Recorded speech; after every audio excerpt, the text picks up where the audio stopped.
Welcome back on this Friday as we wrap up this short book of Obadiah. Next week, we will be looking at the short book of Jonah, 3 chapters, but yet we're going to go through those a little bit quicker. It's more narrative and less poetry, a little bit easier to understand, so we're going to run through that quite a bit quicker. But today, we're focusing on the last 3 verses of Obadiah, beginning with verse 19. Those of the Negev shall possess Mount Esau, and those of Shephia shall possess the land of the Philistines. They shall possess the land of Ephraim and the land of Samaria, and Benjamin shall possess Gilead. The exiles of the host of the people of Israel shall possess the land of the Canaanites as far as Zarephath, and the exiles of Jerusalem who are in Shepharad shall possess the cities of Negev. Let's stop right there.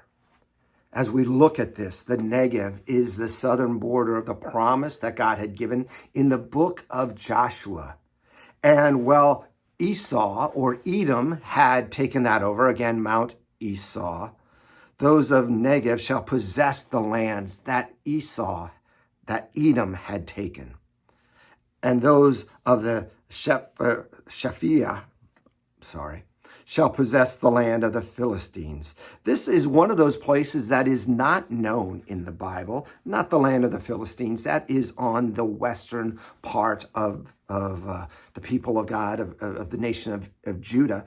But this Shephia is one of those places that really isn't known. The point here is the southern border will be reestablished as God promised, so shall the western. The next part of the verse, they shall possess the land of Ephraim and the land of Samaria. Benjamin shall possess Gilead. So really what it's showing is all of this land that was there on both sides of the Jordan River that God had promised to his people would be restored to them.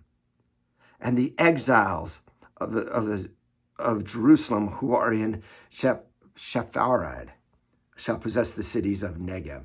Again, this Shepharad, is not really a known place. It was thought of as being almost this unknown, far distant land, so that they could see even those from Babylon will come and return and restore the land of the Negev.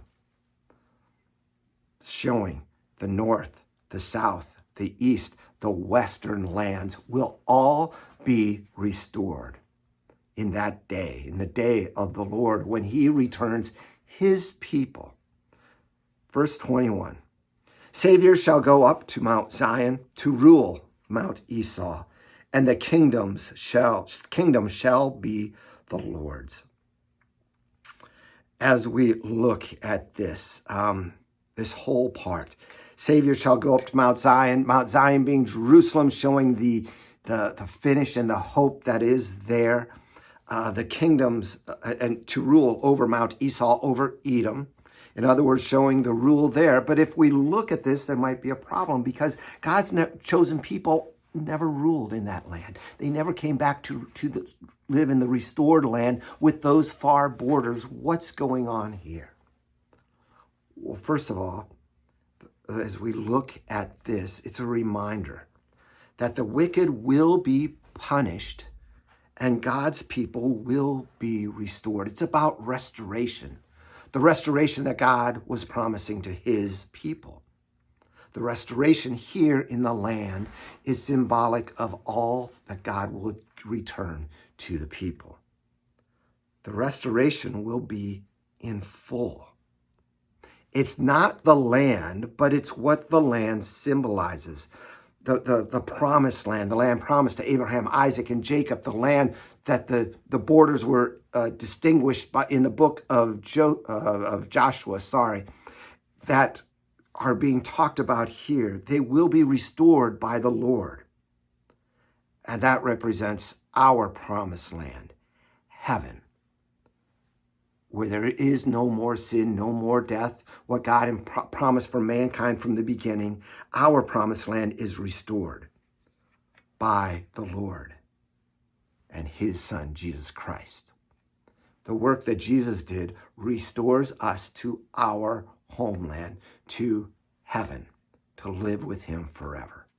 And while this is a prophecy against Edom and a promise of a restoration in part through the return from exile, it is fully realized on the day of the Lord when all nations will be judged, on the day when Christ comes again.